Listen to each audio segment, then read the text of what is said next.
ELCB और RCCB में क्या फ़र्क है। ELCB और RCCB जो है वो डिज़ाइन के लिहाज से सेम ही होते हैं। अब देखो जैसे कि ये स्केच है, मेन सप्लाई है, उसके बाद आप लोगों के पास ELCB लगा है और उसके बाद लोड या DB लगा है। ELCB जो है वो चलता है वोल्टेज पे और इसमें आप लोगों के पास एक अर्थ टर्मिनल होता है, ठीक है, जिसके साथ आप लोग अर्थ केबल लगाओगे और उसके अलावा लोड पे भी जो है अर्थ लगा होगा, तो तभी ये जो है ELCB ये काम करता है। और इसका सारा दारो मदार जो है वो इस अर्थ केबल पे होता है। अगर ये अर्थ केबल डैमेज हुआ या लूज कनेक्शन या जो भी हुआ तो ये काम नहीं करेगा।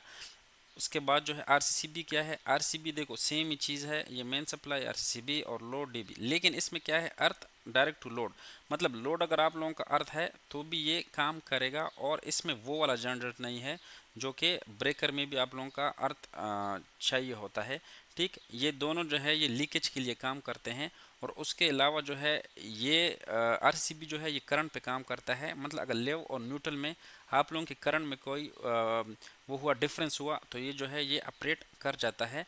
इनमें जो मेन डिफरेंस है वो यही है कि इसमें जो है अर्थ केबल जो है उसकी ज़रूरत नहीं होती और इसलिए जो है आजकल के दौर में RCCB यूज़ हो रहा है ELCB की जगह पे।